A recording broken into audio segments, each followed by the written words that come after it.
Oke, baik. Assalamualaikum warahmatullahi wabarakatuh.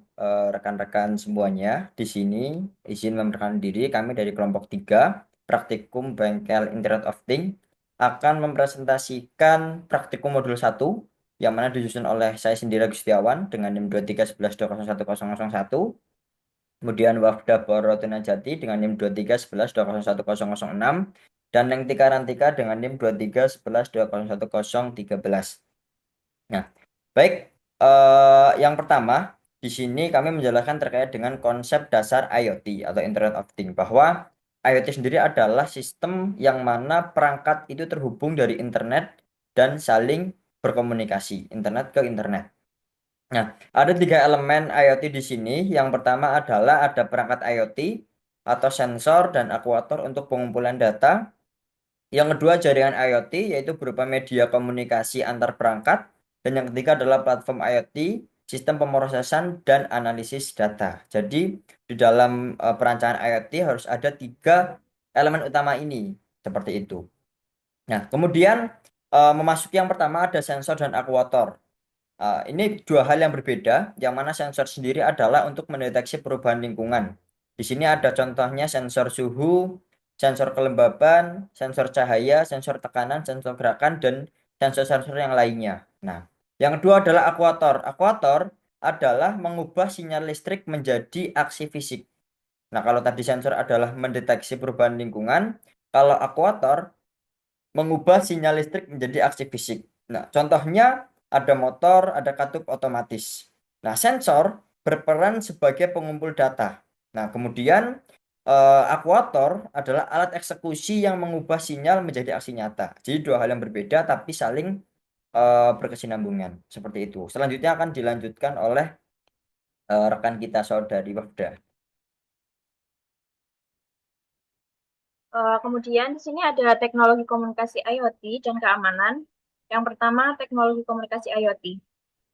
Di teknologi komunikasi IoT sendiri itu yang pertama ada Wi-Fi, digunakan untuk koneksi dalam rumah atau kantor. Kemudian yang kedua ada Bluetooth. Bluetooth itu cocok digunakan untuk komunikasi jarak pendek sekitar 10 meter. Kemudian yang ketiga ada Zigbee untuk mendukung komunikasi antar perangkat dalam jarak 10 sampai 100 meter. Contohnya ada smart home.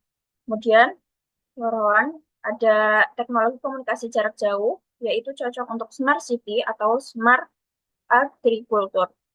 Dan yang terakhir ada jaringan seluler, yaitu 3G, 4G, dan 5G untuk menyediakan koneksi luas untuk industri atau kendaraan otonom. Next.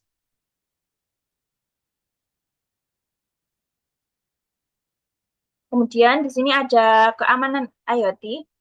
Yang pertama, ancaman untuk Internet of Things. Yang pertama adalah serangan DDoS, yaitu membuat perangkatnya tidak dapat diakses. Kemudian ada malware, bisa menginfeksi perangkat dan mencuri data. Dan yang ketiga ada pencurian identitas, yaitu memungkinkan akses ilegal ke dalam perangkat IoT. Nah, di sini solusi untuk keamanan IoT yang pertama bisa dengan mengenkripsi data, yaitu dengan melindungi data saat dikirim melalui jaringan. Yang kedua, bisa dengan autentikasi kuat, yaitu menggunakan kata sandi yang kuat dan autentikasi multifaktor. Kemudian selanjutnya akan dijelaskan oleh rekan kita Mbak Neng Tika. Oke, untuk selanjutnya ada platform IoT. Yang pertama ada fungsi utama dari platform IoT sendiri, yaitu untuk menghubungkan dan mengelola banyak perangkat IoT, kemudian juga memproses data secara real time dan memantau perangkat.